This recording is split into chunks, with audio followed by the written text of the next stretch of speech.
So Khamzat Chimaev was destroying his training partner in this video we found today. I mean, it's crazy. And I said, who would get in there with Hamza to take those punches? The guy was getting walloped. Well, Justin Greenway says, I'll do it for 1,000. It's like, whoa, 1,000? That's, dang. I need at least 10 G's, maybe 100. The way that guy was taking shots to the body.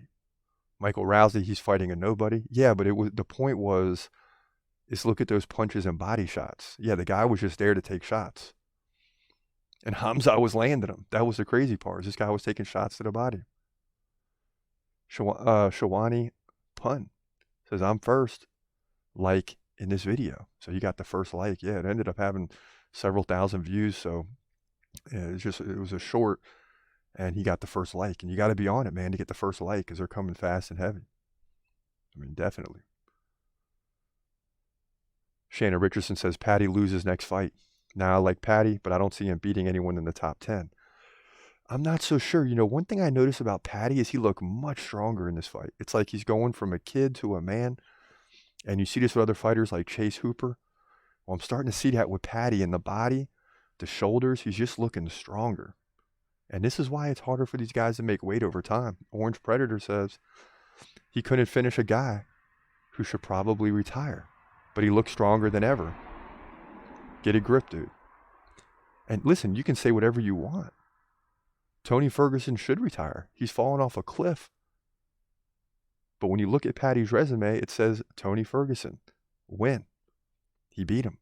That's still a big name, regardless of what's happening right now. I'm just telling you, it's still Tony Ferguson. And that's why guys like Patty take this fight. We thought it was a little weird, but it's all to get the win. And then you can say you have that on your resume. And you might not think it means anything, but it certainly does.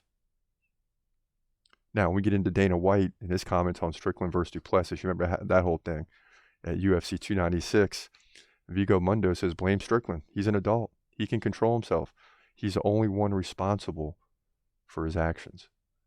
Yes, but you don't take two fighters that are getting ready to fight and put them 2 rows within each other. Right? And the fact that he had Gilbert Burns' daughter, I believe, move seats and then jump over and start swinging on Du Plessis. I mean, that's crazy. That's crazy. If anyone else does that, they get taken into custody. Okay, they're going behind bars. This is why people say, is this stuff planned? Is it planned? Because nothing happens. He gets escorted from the arena, but that's no big deal. That just even looks better as far as the promotion. I mean, it just does. So you got Michael, is it Michael Venom Page? Venom Page wants the UFC to find fighters for trash talk. That's not where we need to go in this sport. I don't agree with what Colby Covington said about Leon Edwards' father, and it's unfortunate, but it's part of the hype around the fight. It just is. And to start silencing guys, you want to make this like the NBA where if someone touches somebody, then everyone's getting thrown out and there's going to be huge fines. I don't like it. It changes things up. I want the aggression. I want the guys being held back, and I like the lead up to the fights. Although it's tough when people say certain things. But he really fast says, I mean, when you make fun of someone that was taken advantage of as a child in order to promote a fight, that's something I'm okay with you getting fined for. But then you set a new precedent, right? It's like canceling people. Okay, well, who's in charge of canceling people? And why does one person get to say something and not get canceled? Another person does and they get canceled. So there's a gray area there. And I think if you open that door, you get into the gray. And that's why I love Dana White, because he just says, hey, we're not doing anything about it except keeping it under control. At Goodwill Hunt says, certainly inflammatory statements may jeopardize the actual event, especially family and racially charged statements. And I don't see how it jeopardizes the event. If anything, it leads to more people wanting to watch the event. See, that's the whole thing that Dana White understands as a promoter. There's a fine line there, but this is the fight game. This isn't the National Football League or the NBA. where there's not supposed to be a fight. These guys are getting into a cage and locking the door. There's going to be some things said leading up to the fight, especially when you get to the title situation, because you only get a few chances at that. If you get a few, it might be one.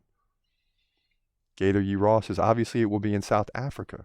Speaking of Du Plessis winning over Strickland, what other country had the resources and infrastructure within mainland Africa to support the UFC circus? Oh, such a complicated dilemma. And now this might shock you, but South Africa is actually inside Africa. And that's why we brought this up, because it's interesting. You know, Dana White has a little dilemma here, because he said this year there's going to be UFC Africa, but if Du Plessis wins, they're going to take the fights to South Africa, and does that count? It's a whole thing. You know, how can we understand it? Really, I'm not going to try to. But I can understand the dilemma that he's facing. Make no mistake about it. Venom Page wants to, and we already had that one, but more people come in and they say he's delusional. Another one says, talking about someone's parents who passed or childhood trauma is plain garbage and it isn't needed to boost sales for a fight.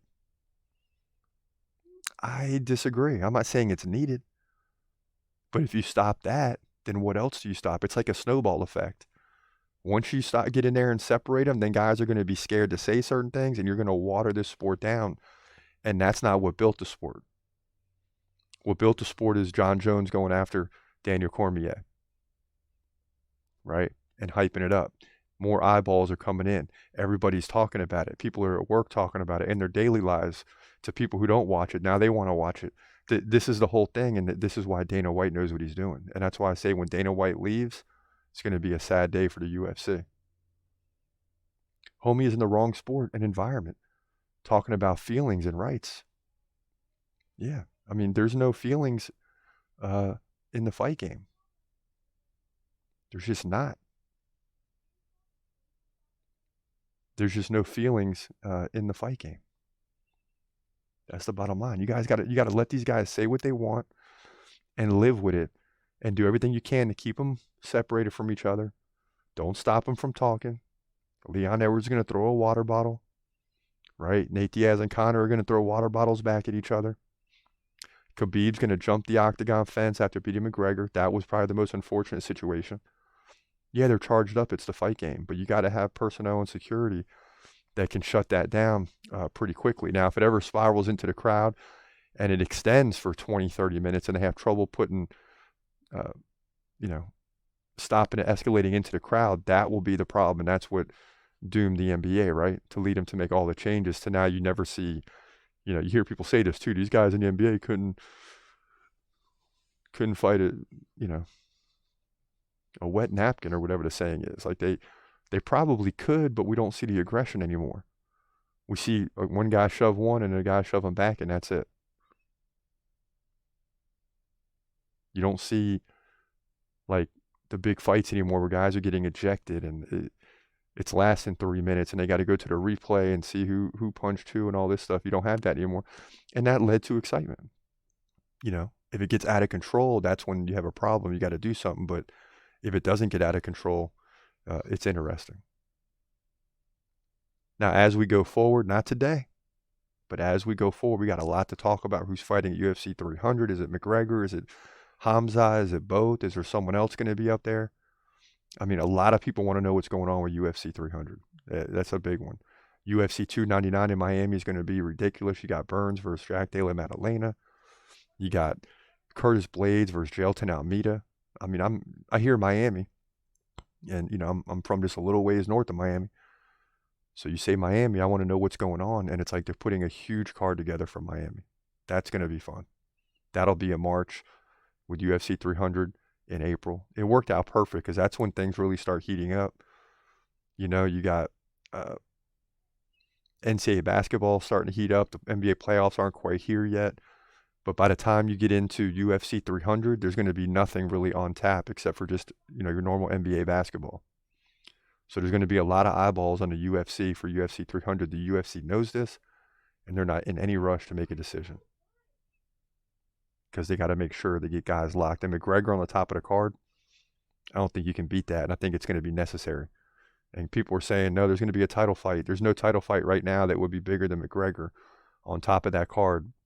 And, if you get the UFC 500, 600 way into the future, you can look back and people aren't going to know that McGregor wasn't the same at 300.